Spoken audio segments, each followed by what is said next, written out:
Yes, దీనికి సంబంధించి ఈ ఈ యొక్క లోకల్గా ఈ యొక్క బాధితులు కావచ్చు ఏమంటున్నారో వాళ్ళ మాటలు ఒకసారి తెలుసుకునే ప్రయత్నం చేద్దాం. నా భర్త స్నానానికి నీళ్ళు పెట్టమని చెప్పేసి కారు మాట్లాడతా కిరాయికి అని చెప్పేసి వెళ్దామని రెడీ అయ్యామన్న టైంలో బయటకు వెళ్ళాడు సార్. తర్వాత 10 నిమిషాల తర్వాత ఫోన్ చేస్తే స్విచ్ ఆఫ్ వచ్చింది. నాకు తెలిసింది ఏంటంటే కిడ్నాప్ కాబట్టాడని నా భర్త అర్థమైంది సార్. నేను 9-10:30 దాకా ఒక్కదాన్నే భయపడుకుంటూ ఉన్నాను సార్. విత్ ప్రొటెక్షన్ కావాలని నేను ఎంపీటీసీ గారికి ఫోన్ చేశాను. తర్వాత ఎమ్మెల్యే గారు భూపాల్ రెడ్డి సార్ గారు నన్ను ప్రొటెక్షన్తో ఎల్లమ్మగూడెం గ్రామంకి తీసుకువెళ్ళడం జరిగింది. నామినేషన్ వేసినాం కానీ ఇంతవరకు కూడా ఈ టైం పొద్దున 9 గంటలకు తీసుకుపోయిన నా భర్తని ఇంతవరకు నాకు తెలియదు, ఎక్కడున్నాడో కూడా తెలియదు సార్. నా భర్త బతుకుండా కూడా తెలియదు నాకు. మరి ఇలాంటి పరిస్థితిలో కాంగ్రెస్ వాళ్ళని నేను అనుకుంటున్నాను, బీసీ అభ్యర్థిగా సర్పంచ్గా నేను నామినేషన్ వేయకూడదా, ఒక బీసీ బిడ్డగా నేను నామినేషన్ వేయకూడదా? ప్రజాపాలన రాజ్యం అంటారు, ప్రజాపాలన ఎక్కడుందని నాకు అర్థమవుతుంది. ఈ స్వతంత్ర భారతదేశంలో ఒక స్త్రీగా నేను ఏం ముందుకు పోగలను? ఇట్లా నా భర్తని కిడ్నాప్ చేస్తే నేను ఒక్కదాన్ని బయటకు వెళ్ళలేనని ఆ భర్తని కిడ్నాప్ చేయడం ఏంది? నాకు ఇలాంటి ముందు ఇంకా సమస్యలు ఏం ఎదురవుతాయో నాకు చాలా భయంగా ఉంది. ప్రచారం ఎలా చేసుకోవాలి నాకు అర్థం కావట్లేదు సార్. నాకు న్యాయం చేకూర్చాలని ఎస్పీ గారి దగ్గరికి వచ్చాను. నాకు సెక్యూరిటీ కల్పించాలి సార్. నాకు ప్రాణహాని భయం ఉంది. నాకు, నా భర్తకు, నా పిల్లలకు సెక్యూరిటీ కల్పించాలి. సార్ ఏమన్నాడమ్మా? ఎస్పీ గారు ఏమన్నారు? సెక్యూరిటీ పంపిస్తాను, కల్పిస్తాను, రక్షణ కల్పిస్తాను అన్నారు సార్. మీ భర్త గురించి ఏమన్నారు? భర్త గురించి వచ్చాడన్నారు, మరి హ్యాండ్ ఓవర్ చేస్తామన్నారు సార్. ఇంకా నాకు తెలియదు. కేసు ఏమన్నా అయిందా? కేసు నమోదు చేశారా అమ్మా? కేసు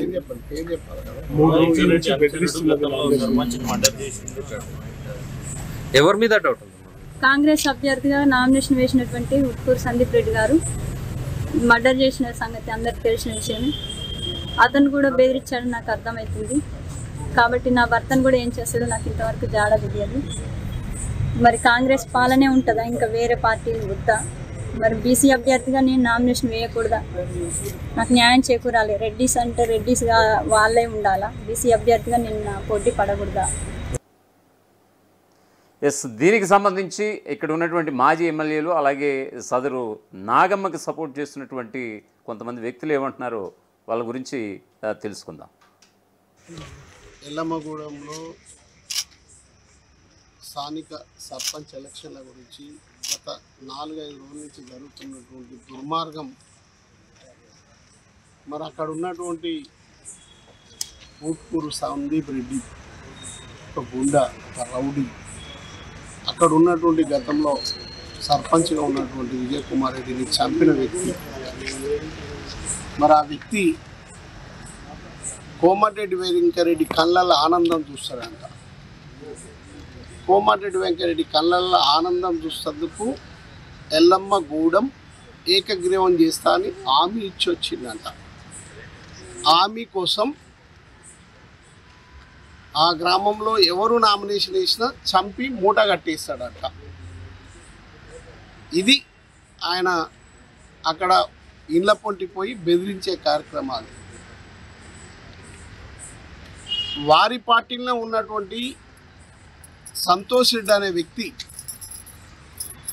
వాళ్ళ మదర్ పద్మమ్మ అని వాళ్ళు మొన్న నామినేషన్ వేస్తేందుకు పోతే డైరెక్ట్ నామినేషన్ పత్రాలను గుంజుకొని చింపి ఆమె ముఖం మీద వేసి, మరి ఇదే కోమటిరెడ్డి వెంకరెడ్డి ఆమెను బెదిరించి మరి పంపించినటువంటి సంఘటన మీ దృష్టి తీసుకొస్తున్నారు. ఇలా పద్మమ్మ దగ్గర ఎస్, సందీప్ రెడ్డి గారు థ్యాంక్ యూ. మరొకసారి జూమ్ లైవ్లోకి వచ్చి జాయిన్ అయినందుకు. ఆల్రెడీ ఇప్పుడే మనం ఒక బయట వింటున్నాం, అది ఎవరిదో మీకు తెలియదు కాదు. పద్మమ్మకు సంబంధించినటువంటి నామినేషన్ పత్రాలు చించివేశారు అనేటువంటిది ఒక ప్రధాన అభియోగం మీ పైన. ఏం చెప్తారు దానికోసం?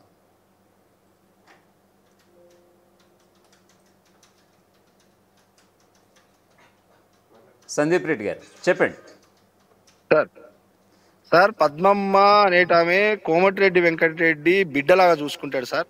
ఆయనకు ఎప్పుడు కూడా ఆమె ప్రతిరోజు కూడా పోయి కలిసింది. వారం రోజుల క్రితం కూడా పోయి భార్యాభర్త ఇద్దరు పోయి మామూలుగా కలిసి వచ్చినండి, ఏ పని లేదు. అయితే వాళ్ళు నామినేషన్ వేద్దాం అనుకున్న మాట వాస్తవం. అయితే నామినేషన్ వేద్దాం అనుకున్నప్పుడు నేను మంత్రి గారితో మాట్లాడి ఇట్లా సార్ ఇట్లా మన దాంట్లో మనకి ఎందుకు ఇట్లా అంటే, లేదురా నువ్వు డెవలప్ చేస్తున్నావు కదా చెయ్యి, నేను సంతోష్కి మాట్లాడతా, వాళ్ళ పద్మమ్మ వాళ్ళ కొడుకుతో నేను మాట్లాడి నువ్వు నామినేషన్ వాడికి ఏమైనా అవకాశం ఉంటే నేను ఇంకో పదవులు ఉంటాయి, వాని ఏజ్ ఉంది అన్నాడు. వాడు కూడా నాకు దగ్గర నా అల్లుడు. అయితే మేము మాట్లాడుకొని వద్దురా అని చెప్పి మేము మాట్లాడుకున్న దాన్ని కూడా పద్మమ్మ నామినేషన్, ఈ రోజు కూడా నామినేషన్ పేపర్లు ఉన్నాయి, నామినేషన్ పత్రాలు చింపడం కాదు, ఆ పేపర్లు పట్టుకుని ఆ ఇంటికానే ఉంది. అది అసలు మాకు ఇంటర్నల్ గా పార్టీలు అది వేరండి. ఇంటర్నల్ పార్టీలో మీకు కొట్టుకునేదో తిట్టుకునేదో కాదు, మాట్లాడుకునే హక్కు కూడా ఉండదా అండి. పార్టీలు అందరూ ఒకే పార్టీ నుంచి 10 మంది అయితే పోటీ చేయరు కదా, ఎవరో ఒకరు కాంప్రమైజ్ కావాలి. గట్ల కాంప్రమైజ్ చేసుకున్నాం తప్ప కోమటిరెడ్డి వెంకరెడ్డి అనే ఆయన అసలు ఈ ఎలక్షన్లలో ఇన్వాల్వే కాలేదండి. ఈ సర్పంచ్ ఎలక్షన్ల గురించి పట్టించుకోడు. ఎందుకంటే మనకు ఆయన అభివృద్ధి చేసిండు, అభివృద్ధికి ఏం రిజల్ట్ వస్తుందో అని చూస్తాడు. ఎందుకంటే మనలో ఏం పొరపాట్లు ఉన్నాయని చూస్తా, ఈసారి మీకు అభివృద్ధి చేసినా మీ దగ్గర ఏమొస్తుందో అని చూస్తారు. ఏదైనా ఇంటర్నల్గా ఉన్నప్పుడు నువ్వు ఒక హామీ అన్నప్పుడు హామీ ఇస్తాడు, అంతవరకే తప్ప ఆయన ఇన్వాల్వ్ అయ్యి ఈ పనికిరాని 800 ఓట్ల కోసం వీటి కోసం చేయడు. భూపాల్ రెడ్డి గారు ఆ మాటలకు అసలు ఆయనకు నోరా తాటిమట్ట ఏందో అర్థం కాదు. అసలు ఎట్లా మనిషి అసలు ఏందో నాకు అర్థం కావట్లేదండి. ఆయన అసలు ప్రధానంగా టార్గెట్ చేశారని అనుకోవచ్చా? అంతే అండి, వేరే ఏం లేదు. కోమటిరెడ్డి నన్ను టార్గెట్ చేయడం కాదు, కోమటిరెడ్డి వెంకరెడ్డి గారిని టార్గెట్ చేసిండు. నన్ను బూచిగా చూపించి కోమటిరెడ్డి వెంకటరెడ్డి గారిని టార్గెట్, కోమటిరెడ్డి వెంకటరెడ్డి గారి కళ్ళల్లో ఆనందం చూడడానికట గ్రామ పంచాయతీ ఇనాన్మస్ చేయాలట. నేను చేసింది కోమటిరెడ్డి వెంకటరెడ్డి గారి కళ్ళల్లో ఆనందం చూడడానికి ఇనాన్మస్ కావాలనుకోలేదండి. ఇనాన్మస్ కావాలని అందరం మాట్లాడుకున్నాం.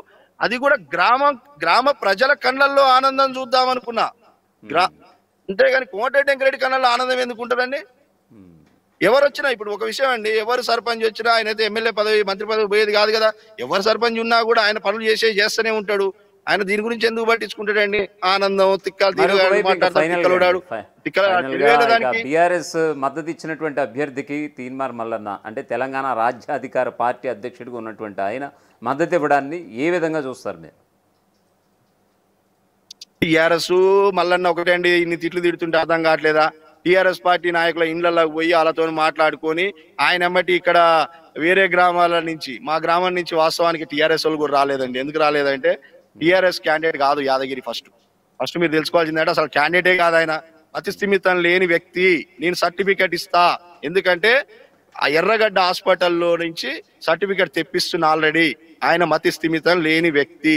ఆయన మాటలని మీరు ఈ మీడియాలో దయచేసి తీసుకోవద్దు. మీరు కావాలంటే ఎర్రగడ్డ హాస్పిటల్లో మీరు పోయి ఎంక్వైరీ చేయండి ఆయన మెంటల్ కండిషన్ ఏంటిది అనేది.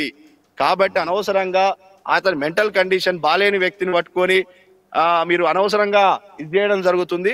దీన్ని అస్సలు కూడా మీరు ఇది చేయొద్దు. మీరు ఒక విషయం అండి, ఇప్పుడు నా దగ్గరికి మా అల్లుడు సంతోష్ రెడ్డి కూడా వచ్చిండు. మీరు మా సంతోష్ మీ ఇద్దరం కలిసి ఉంటామండి. ఆయన మంచి బిజినెస్ చేసుకుంటాడు, మంచి వ్యాపారవేత్త. విఘ్నేశ్వర డ్రోన్స్ అని మంచి డ్రోన్స్ ఉంది ఆయనకి. ఇది అవసరం నాకు సపోర్ట్ చేస్తాడు. అరే తిక్కలోడ ఏదో భూపాల్ రెడ్డి గారి మాట్లాడి వాడేదో క్రియేట్ చేసి కోమటిరెడ్డి వెంకరెడ్డి గారిని బదనాం చేద్దాం అనుకుంటే, ఆయన 30-40 సంవత్సరాల నుంచి రాజకీయాలు వండుకుంటూ ఏకదాటిగా మొత్తం నల్గొండని ఎంత మొత్తం ఇంటెలెక్చువల్స్ ఉంటారు, అధికారులు ఉంటారు, అందరి దగ్గర గెలవడం జరిగింది. ఎట్లా గెలుస్తుండండి? ఆయన చిల్లర చేసే వ్యక్తి కాదు. అందుకోసమే ప్రతి ఒక్కరిని కూడా చిన్నోని కూడా మీద చేసి మాట్లాడే వ్యక్తి. అట్లాంటి చూడండి సంతోష్ రెడ్డి గారు ఈయనే అండి. ఓకే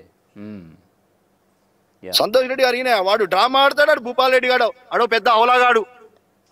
ఓకే, ఇక కోమటిరెడ్డి వెంకటరెడ్డి ఎమ్మెల్యే స్థాయిలో చేసినోడు. ఒక ఆడ మనిషిని పెట్టుకొని 10-15 లక్షల రూపాయలు ఇచ్చి ఒకరిని తీసుకొచ్చి ఎలిగేషన్ చేపించి మా ఊర్లలో నిప్పు పెట్టడానికి చూస్తుండు. 20-30 కార్లు వేసుకొని వచ్చి మా గ్రామంలో నామినేషన్ వేయడం అవసరం అండి? వస్తే ఒక్కరిని పంపి ఏమన్నా అన్నావా? ఈయన సంతోష్ రెడ్డి వాళ్ళ పెద్దనానండి, గ్రామ శాఖ అధ్యక్షుడు. అదేలేండి, మొత్తానికి ఇది ఏమైనా సరే ఖచ్చితంగా మీపై ఉన్నటువంటి అభియోగాలు కావచ్చు, ఆరోపణలు కావచ్చు, ఇవన్నీ ప్రూఫ్స్ తో సైతంగా. సో ఇదేమన్నా పోలీసుల వద్దకి మీ పంచాయతీని వాళ్ళు తీసుకెళ్లారు, మీరు ప్రూఫ్స్ తో సైతంగా అంటే ఖచ్చితంగా మెంటల్ సర్టిఫికేట్ అయితే ఇస్తున్నారు యాదగిరికి.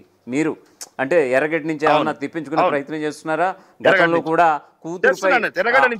కూతురిపై అఘాయిత్యం చేశాడు కన్న తండ్రి అనేటువంటి అభియోగాలు కూడా మీ ద్వారా వస్తున్నాయి. చేయబోయాడండి. సారీ అండి, చేశాడు అనకండి, చేశాడు అనలేదండి. నేను చేయబోయాడు, బలవంతం పెట్టాడని వాళ్ళ భార్య నాకు ఫోన్ చేసి చెప్పిందండి.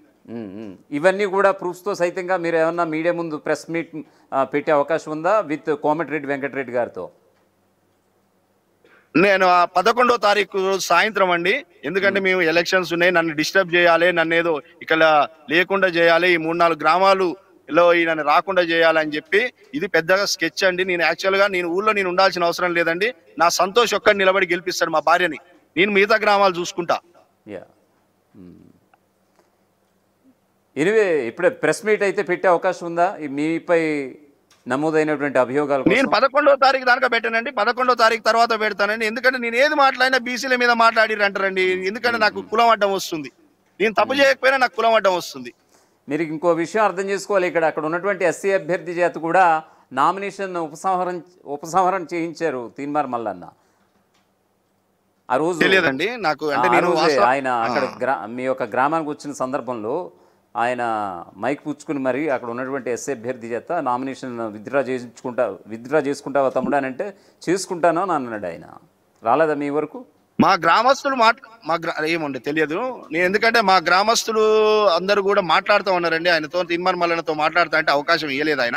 ఆయనకు అసలు వాస్తవానికి గ్రౌండ్ రిపోర్ట్ తెలుసు కానీ వాంటెడ్లీ వచ్చిండు తప్ప గ్రౌండ్ రిపోర్ట్ తెలుసండి. సందీప్ రెడ్డి ఏందో తెలుసుకుంటూ గ్రామాలు ఎవరు కుట్ర చేస్తారో తెలుసు ఆయనకు, మల్లన్న గారికి అన్ని తెలుసు. కాకపోతే ఏంటంటే వెంకటరెడ్డి గారిని కాంగ్రెస్ ప్రభుత్వాన్ని అప్రతిష్ట పాలు చేయడానికి మాత్రమే ఇక్కడికి ఎల్లమ్మగూడెం రావడం జరిగింది తప్ప వేరే ఏం లేదండి. థ్యాంక్ యూ అండి, థ్యాంక్ యూ సందీప్ రెడ్డి గారు. మీ యొక్క అభిప్రాయాలు మా లైవ్లోకి వచ్చి మరి అభిప్రాయాలు పంచుకున్నందుకు థ్యాంక్ యూ సో మచ్. మొత్తానికి ఇది సందీప్ రెడ్డి గారు చెప్తున్నటువంటి మాట. యాదగిరి రెడ్డి ఒక మెంటల్ పేషెంట్. గతంలో కూడా తన కూతురిపై ఈ యొక్క లైంగిక వేధింపులకు పాల్పడిపోయాడంటూ కూడా తన భార్య తన వద్దకు వచ్చి వాపోయిందంటూ కూడా ఈ సందీప్ రెడ్డి చెప్తున్నటువంటి సందర్భం. మరోవైపు కోమటిరెడ్డి వెంకటరెడ్డి వర్సెస్ బీఆర్ఎస్ మాజీ ఎమ్మెల్యేలు కింద అక్కడ సాగినటువంటి వ్యవహారం, ఆ వ్యవహారంలోనే తనపై ఈ యొక్క ఆరోపణలంటూ కూడా సందీప్ రెడ్డి చెప్పుకొస్తున్నటువంటి పరిస్థితి. సో ఖచ్చితంగా 11వ తారీఖు ఈ యొక్క పోలింగ్ డే, అదే రోజు రిజల్ట్ డే కాబట్టి ఖచ్చితంగా ఆధారాలతో సహా ఆ రోజే నేను మొత్తం అంతా నేను మీడియా ముందు చెప్పే ప్రయత్నం చేస్తానంటూ కూడా సందీప్ రెడ్డి చెప్తున్నటువంటి పరిస్థితి అయితే కనిపిస్తోంది. సో వెయిట్ అండ్ సీ 11వ తారీఖున ఈ యొక్క తిప్పర్తి మండలం ఎల్లమ్మగూడెం పంచాయతీలో అసలు ఏం జరగబోతోంది, ఎవరు విన్ కాబోతున్నారు అనేది కూడా మనం వేచి చూడక తప్పదు. జనరల్ మహిళా సర్పంచ్ రిజర్వేషన్ కేటాయించబడ్డది. గత 2 రోజులుగా ఆ గ్రామంలో కాంగ్రెస్ పార్టీ వాళ్ళ బెదిరింపులు, అక్కడ ఎవరు నామినేషన్లు వేసినా వారిని బెదిరించి వాళ్ళ ఇళ్లలోకి పోయి, లేకపోతే నామినేషన్ వేసే సందర్భంలో ఆ నామినేషన్ కేంద్రంలో కూడా వారి యొక్క నామినేషన్ పత్రాలను చింపివేయడం, ప్రతి ఒక్కరి ఇళ్లలో పోయి బెదిరించి మీరు ఎవరు కూడా నామినేషన్ వేయకూడదు, ఇక్కడ కాంగ్రెస్ పార్టీ వాళ్ళమే మేమే నామినేషన్ వేయాలి, అది కూడా ఏకగ్రీవం కావాలని చెప్పి గ్రామంలో అందరినీ కూడా భయభ్రాంతులకు గురి చేస్తూ ఉన్నారు.